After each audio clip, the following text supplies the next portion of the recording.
자, 블랙리스트 관련해 볼게요. 문화계 블랙리스트. 조금 전에 후안무치하게 특검 조사실로 향하던 모철민 주 프랑스 대사. 이 블랙리스트가 만들어질 당시에는 청와대 교육문화수석을 지냈던 인물입니다. 그 뻔뻔한 사람 얘기 좀 해보겠습니다. 모철민 씨가 당시 블랙리스트 작성 당시 어떤 역할을 했는지 유진용 전 장관의 얘기를 통해서 한번 듣고 얘기를 이어가 보도록 하겠습니다. 리스트로 본 거는 2014년 6월경으로 기억을 하고요. 퇴임 직전이네요. 퇴임 직전이었습니다. 그리고 리스트 이전의 형태로는 구두로 수시로 김기춘 비서실장의 지시라고 하면서 모철민 수석이나 김소영 비서관을 통해서 문체부로 전달이 됐었습니다. 이제 순수문화예술 쪽에서도 뭐 반정부적인, 그러니까 그들이 생각하기에 반정부적인 활동을 하는 그런 사람들이나 단체에 대해서는 그 왜 지원을 하느냐, 왜 제재를 하지 않느냐라는 요구를 김기춘 실장이 직접 또는 모철민 수석 또는 모철민 교육문화수석 그 당시에, 또는 김소영 문화체육 비서관을 통해서 뭐 다각도로 문체부에 구두로 전달을 했었습니다. 지금 유진용 전 장관의 얘기를 들어보면 이 문화계 블랙리스트의 일단 총감독은 청와대가 꾸민 거고 그다음에 실제 행동대장격은 문화체육관광부에서 한 것으로 보이는데 그러면 중간에 있는 모철민 당시 교육문화수석의 역할은 뭐였을까요? 당연히 중간에서 같이 이 문제를 상의하고. 네, 그리고 리스트를 만드는데 일종의 역할을 했겠죠. 오히려 명령도 실제로 직접적으로 하다라고. 네. 네. 그러니까 최순실이 뭐 자기가 그 문화계를 장악하기 위해서 뭐 문화 사업을 하는 데 있어서 방해가 되는 사람들을 쳐내기 위해서 블랙리스트를 뭐 만들기 시작했다. 그 얘기를 했다. 뭐 이런 얘기도 나오지만 그건 일단 그거대로 두더라도 지금 이제 라인을 보면 김기춘 비서실장을 통해서 정무수석실에서 만들고 교육문화수석실 어차피 이제 문화부를 상대를 문체부를 상대해야 되니까 교육문화수석실을 통해서 문화체육관광부 쪽에 지시를 내렸다. 맨 처음에는 구두로 내려오다가 그 다음에 리스트 형태로 만들기 시작했다. 이런 건데요. 문제는 지금 이제 모철민 대사의 경우도 마찬가지고 지금 김상률 전 수석도 그렇고 이런 사람들이 모두 나는 모른다. 모르쇠로 지금 일관할 가능성이 굉장히 높다는 거죠. 근데 이거를 청와대에 있었던 사람들이라면 이 말을 믿을 사람이 누가 있겠습니까? 아무도 믿을 사람이 없죠. 아까 이제 그 진 의원님도 말씀하셨지만 이게 한 번 만들어서 된 게 아니라 계속 업데이트했을 거 아니에요. 계속 업데이트 하다 보니까 지금 거의 10,000명까지 불어난 거 아니겠습니까? 처음에는 이런 사람 안 되겠어 이렇게 해서 한 몇백 명 정도로 시작했다 하더라도 이게 10,000명까지 불어날 때 이게 한꺼번에 이게 되겠습니까? 되지 않을 거고요. 그리고 이 사람들에 대한 불이익을 만약에 줬다고 하면은 문화부만 이게 가능했겠습니까? 문화부만 하는 게 아니라 제가 볼 때는 전 정부 차원에서 다 이런 일들에 개입을 했을 가능성이 매우 높다는 거죠. 이거를 담당했던 수석이나 이런 사람들이 모른다? 그 진짜 속아 울을 일입니다. 그러니까 이 황 소장님, 유진용 전 장관의 진술은 상당히 구체적입니다. 날짜도 그렇고 정황도 그렇고 그리고 당시 등장했던 소품도 그렇고 이런 얘기를 합니다. 2014년 6월에 문서가 왔다. 굉장히 허접스럽게 A4 용지에다 몇백 명 정도 그 정도를 이름을 적어왔더라. 그 당시 그걸 받아오면서 조현재 차관이 김소영 문화체육비서관, 조현재 차관 당시 문체부 차관인가요? 조현재 차관이 김소영 문화체육비서관한테 당신네들이 만든 거냐? 그랬더니 당시 김소영 대통령 비서실 문화체육비서관이 김 비서관이 자기네들이 아니고 정무수석 비서실에서 만든 것이라 이렇게 얘기를 했다더라. 상황을 구체적으로 기억을 하고 있는데 지금 모든 관련자들은 나는 모른다. 블랙리스트 못 봤다. 이러고 있습니다, 지금. 그러니까요. 이게 이제 좀 웃기는 거는 MB 정권 당시에 뭐 영포에 관련해서 그 가까운 노동비서관 한 명이 민간인을 사찰해서 정권의 그 국정 운영 취지에 방해되는 사람들을 좀 조사했다. 그래가지고 시끄럽지 않습니까? 근데 과연 박근혜 정부는 왜 좌파 리스트를 문화예술에만 만들려고 했을까요? 이 부분보다 더 중요한 부분이 교육계도 있고 노동계도 있고 뭐 체육계도 있을 수 있고 다 있을 수 있습니다. 근데 왜 유독 문화예술에만 이걸 만들어? 저는 다른 분야에는 만들었다고 지금 나온 증거도 없고 네. 안 했을 거라고 봅니다. 했으면 벌써 나왔겠죠. 그럼 문화부에만 왜 이걸 갖다가 문화예술 분야에만 했느냐? 최순실이 네. 차은택이한테 꼬였는지 네. 안 그러면 둘이가 의기투합을 했는지 모르지만은 네. 차은택이 2014년 들어오면서부터 서서히 이제 문화계로 진입을 하려고. 네. 그래서 그 CJ의 이미경 부회장도 드러내라라는 전화를 갖다가 직접 청와대 수석이 했지 않습니까? 그렇죠. 조원동이요. 네. 그런 것처럼 각 부분에 이 자신들이 문화 사업에 있어서 문화융합이라는 캐치프레이즈를 내걸고 아마 네. 뭐 결국은 미래재단으로 하다가 끝났지만은 네. 거대한 그랜드 플랜이 있었을 겁니다. 네. 뭐 문화 창조 융합 벨트도 만들고 네. 이 문화를 가지고 아마 굉장히 큰 잔치를 하면서 네. 거기서 떡고물을 좀 먹으려고 생각을 했을 건데 네. 그러다 보니까 이 문화예술계에서 반발도 나올 거 아닙니까? 아하. 문화를 그런 식으로 밀고 가느냐. 네. 그러니까 싹쓸이를 좀 해서 네. 그걸 갖다가 좀 제거를 해야 아하. 이런 사업을 해먹기에 좋은 구도가 만들어지지 네. 않냐. 공식적으로 차은택은 2014년 8월에 네. 문화융합위원인가 네. 그걸로 들어가면서 등극을 했지만은 공개적인 자리에는요. 네. 그 이전에 이제 2014년 초부터 그런 그랜드 플레인이 네. 최순실에 의해서 짜여지면서 네. 청와대로 전달되고 그것이 네. 이제 정부로 하달되는 부분에서 이렇게 발생한 아하. 것이다. 결국 문화계의 블랙리스트는 최순실이 차은택을 앞세워서 아하. 이 분야를 장악해서 네.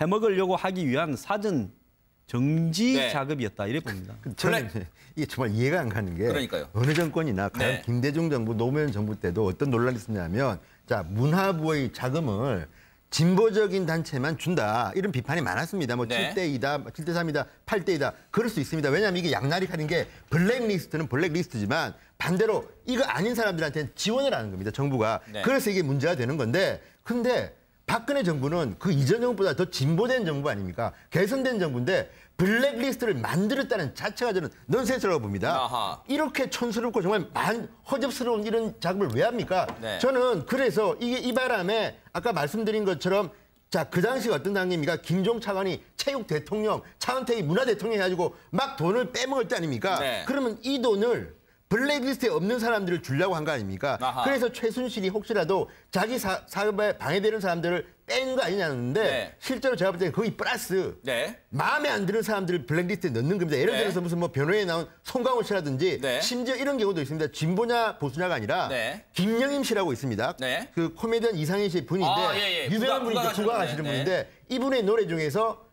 청계천 아리랑이라는 게 있답니다. 네. 그러니까 이 김영임 씨가 아리랑 전문가였습니다. 네. 그래서 방송국에서 노래를 부르는데 네.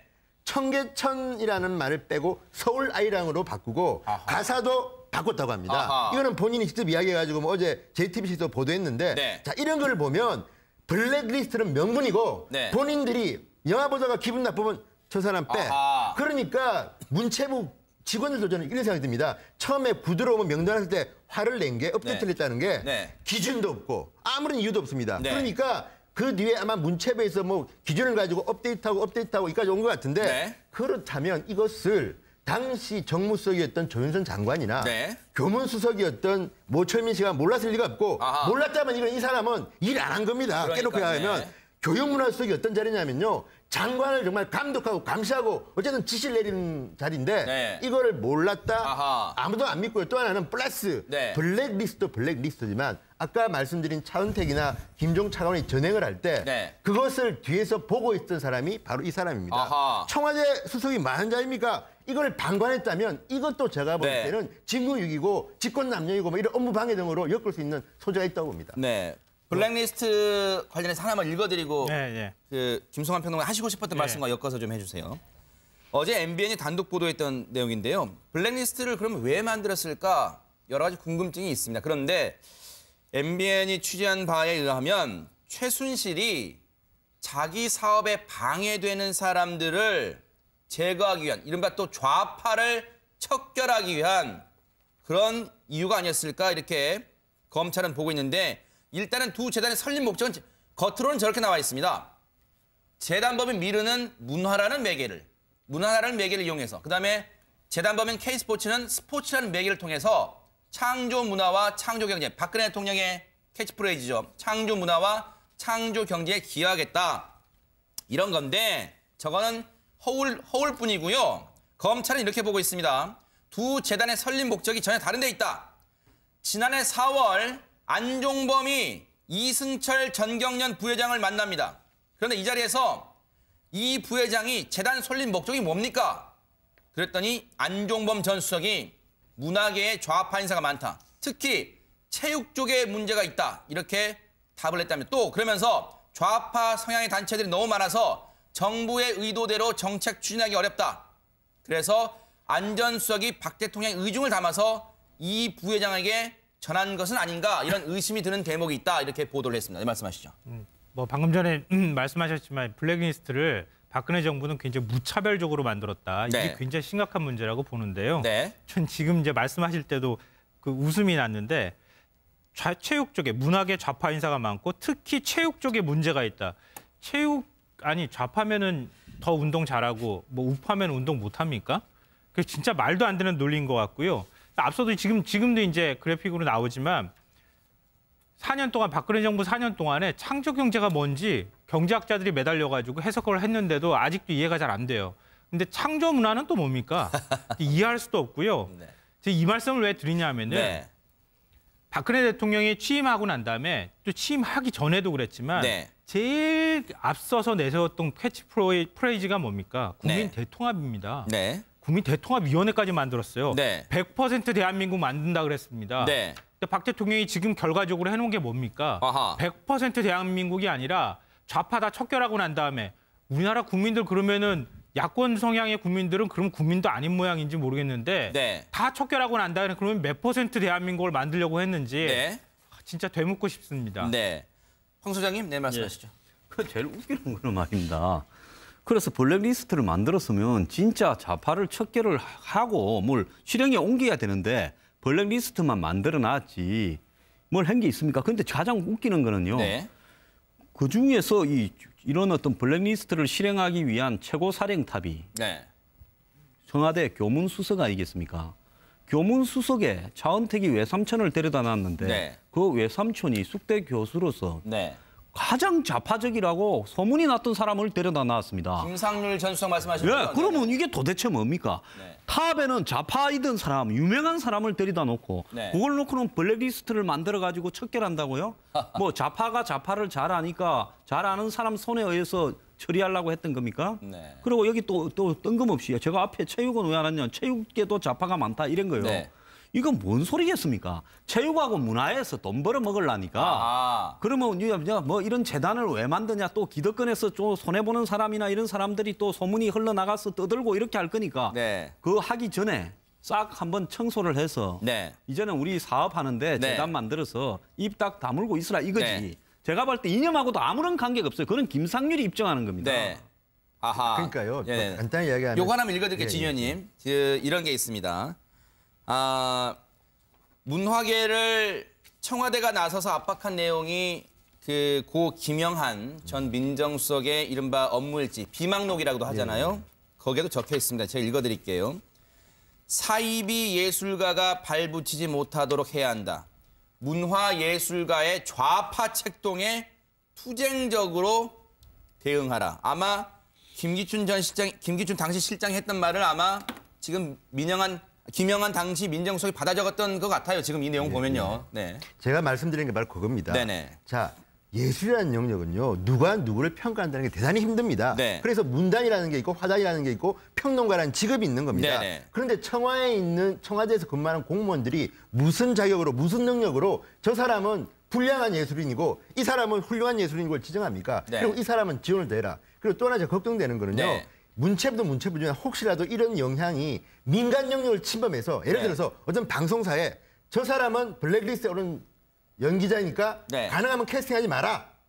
아하. 또 이런 가능성도 좀 있다고 보고 또 저 작가는 네. 보니까 생각이 불어나니까 아하. 저 사람 작품 당분간 쓰지 마라. 네. 이렇게 이야기하고 이게 실행이 됐다면 네. 저는 CJ 이미경 부회장에 대한 압력 같은 걸 보면 아하. 이런 것도 할 사람들이라고 생각합니다. 네. 물론 이건 하나의 추측입니다만 네. 그렇다면 이거는 정말 문화 융성을 캐치프레이로 내건 박근혜 정부가 네. 문화를 압살하는 겁니다. 아. 저도 문화부기자를 오래 했기 때문에 안 돼요. 네. 문화는 결코 어떤 정권이나 권력이 이래라 저래라 할 수 없는 거고요. 네. 또 블랙리스트에 누가 있습니까? 뭐 네. 고원, 한강, 지금 뭐 언론의 보도가 사실이라면 대한민국의 대표적인 어쨌든 작가들이 다 포함되어 네. 있습니다. 그러면 이 정권은 청와대 근무한 분들이 무슨 예술 전문가들입니까? 그리고 제가 볼 때는 김정은 전 차관도 이런 말을 했다고 합니다. 세월호 취재를 하고 있는 어떤 기자한테, 네. 방송 기자한테 야 그런 거 하지 말고 체육계 비리, 승마 비리 취재라고 이야기했다는 그랬었죠. 게 네네네. 한번 보도가 됐는데 네네. 이게 사실이라면 네. 이 사람들은 오직 대통령 혹은 최순실만 보고 일하는 게 아닌가 걱정이 그러니까요. 됩니다. 그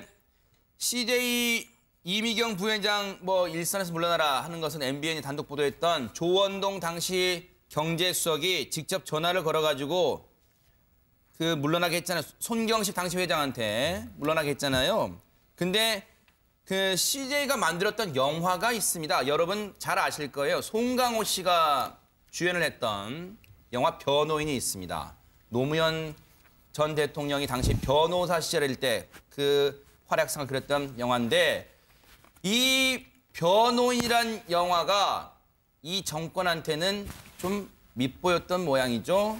자, 당시 변호인이 어떤 영화였는지 실제로 송강호 씨는요. 문화계 블랙리스트의 명단에 들어가 있습니다. 자, 영화 변호인 당시 어떤 내용이었는지 같이 보시고 얘기를 이어가 보도록 하겠습니다. 학생과 시민 몇 명이 모여서 책 읽고 토론한 게 국보법에 해당하는지 안 하는지 증인은 도대체 뭘 보고 어떻게 판단했습니까? 내가 판단하는 게 아니라 국가가 판단합니다. 국가? 대한민국 헌법 제1조 2항. 대한민국 주권은 국민에 있고 모든 권력은 국민으로부터 나온다. 국가는 국민입니다.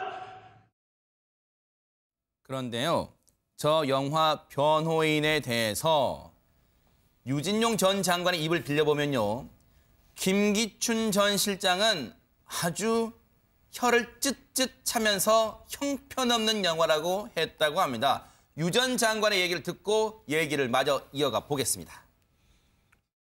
그다음에 이제 김기춘 실장으로 2013년 8월 바뀐 이후에는 김기춘 실장으로부터 이 수시로 이 대통령이 약속했던 것과는 반대되는 예. 가령 뭐 CJ에 대한 어떤 뭐 제재라든가 뭐 등등. CJ에 대한 제재? 그러니까 CJ 엔터테인먼트에서 뭐 만드는 그 영화에 대해서 변호인. 예, 변호인을 비롯해서 뭐 많은 그런 영화들 그런 걸 만드는 그 회사를 왜 제재를 안 하느냐?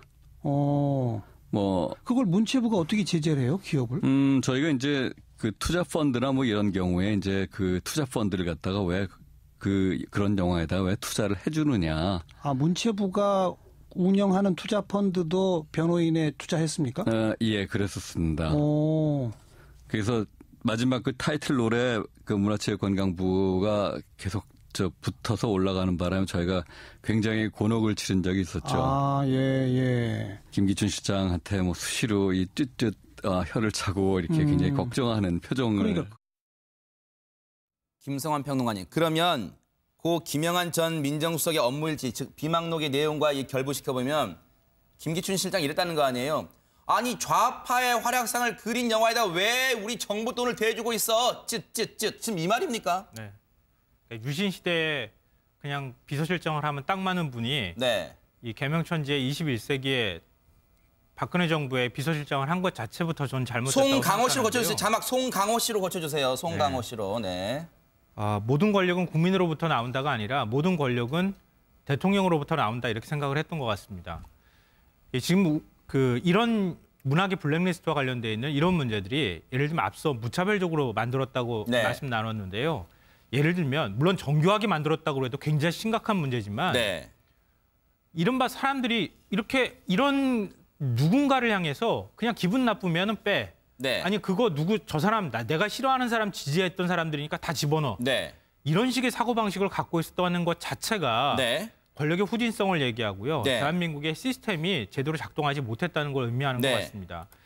미국의 트럼프 대통령이 우리가 생각할 때 대이변이라는 표현을 써가면서 네. 트럼프 막말 후보, 성추행 후보 이런 트럼프 후보가 당선이 됐지만 미국 사회가 흔들리지 않습니다. 아하. 그 이유는 뭐냐면 대통령 한 명 바뀌었다 그래서 미국 사회 시스템이 바뀌지 않기 때문입니다. 네. 그 시스템 안에서 대통령이 다른 사람하고 토론하고 절제하게 만들어주고 힘을 견제하는 능력들을 갖고 있는데 대한민국은 오로지 대통령 한 사람만 바라보면서 대통령 한 사람이 시키는 것만 하면 그 밑에 있는 사람은 죄의식 다 없는 겁니다.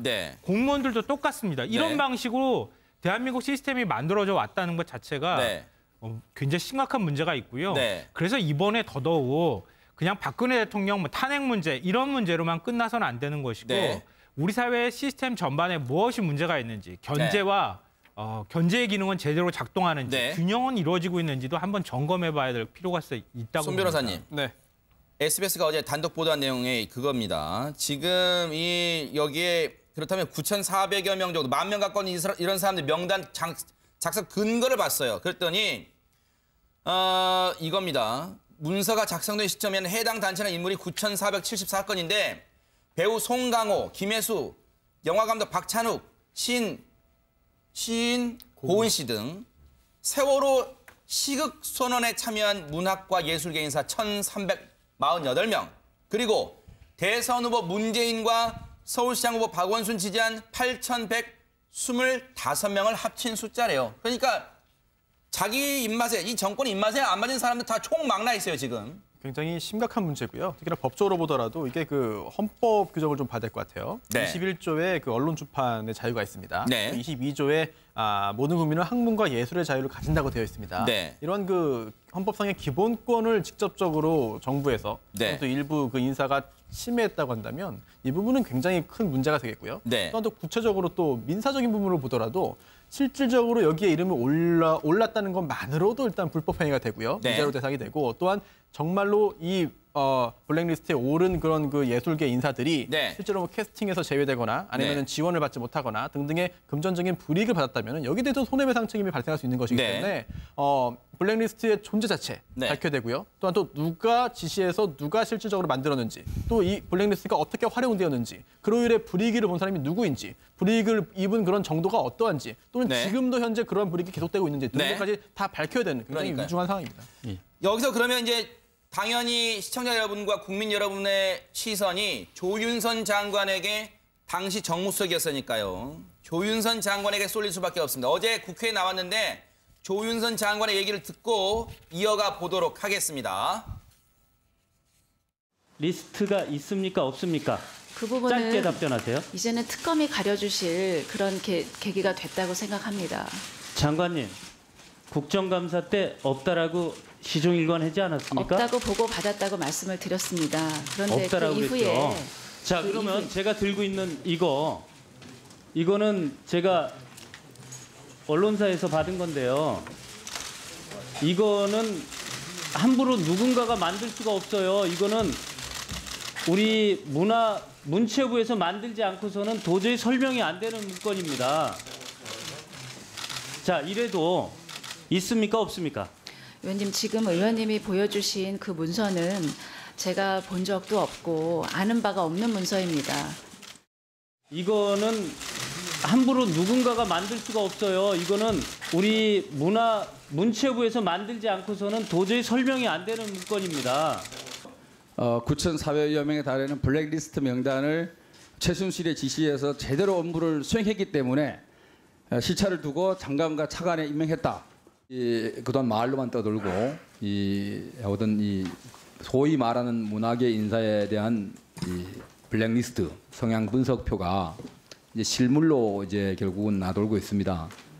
저는 몇 번을 지금 반복해서 말씀드리지만 블랙리스트를 만들으라고 지시를 받은 적도 없고 블랙리스트를 만들으라고 지시한 적도 없고 제가 작성한 적도 없습니다.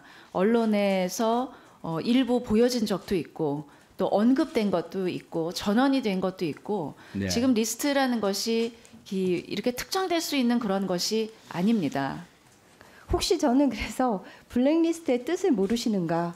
그러니까 혹시 지시하신 게 검은 명단이나 글쎄요 불순분자들의 명단 이런 거를 지시하시나 않았나 뭐 이런 생각. 아니 담당 국장도 본 적도 없다. 장관도 모른다라고 이야기하는 이 판에 귀신이 곡할할 일들이 정말 이게 뭐 여기저기서 도대체가 숨을 쉴 수 없을 정도로 이렇게 발생을 하고 있습니다. 정말 모를 수가 있습니다. 황 소장님 말씀 듣고 진 의원님 말씀 듣겠습니다. 네, 모를 수 있을까요? 저는 저분이 뭐 정무수석을 하다가 나갔는데 나갈 때도 별로 안 좋게 나갔고 그래서 다시 문화체육관광부 장관으로 복귀할 거라고는 아무도 예상하지 않았습니다. 네. 그런데 이제 그 시점이 그야말로 미르하고 K스포츠를 이제 본격화 좀 시켜야 될 시점이고 네. 또 한편으로 그런 관련 사실들이 외부적으로 약간씩 폭로되던 시점에 네. 지금 맡았단 말입니다. 네. 그러면 저 부분에 대해서 본인은 뭐 끝까지 지금 제가 볼 때 모른다고 할 것 같아요. 네. 그렇다면 이제 특검에서 수사 결과에 대해서 이렇게 밝혀질 부분인데 네. 어쨌든 저 명단을 작성할 때 문화계보다 문화계 밖에서 작성했을 가능성이 많다. 특검도 지금 그래서 오늘 신동철 비서관입니까? 네. 당시 그 정무수석실 산하 네. 비서관을 갖다가 이렇게 소환을 했지 않습니까?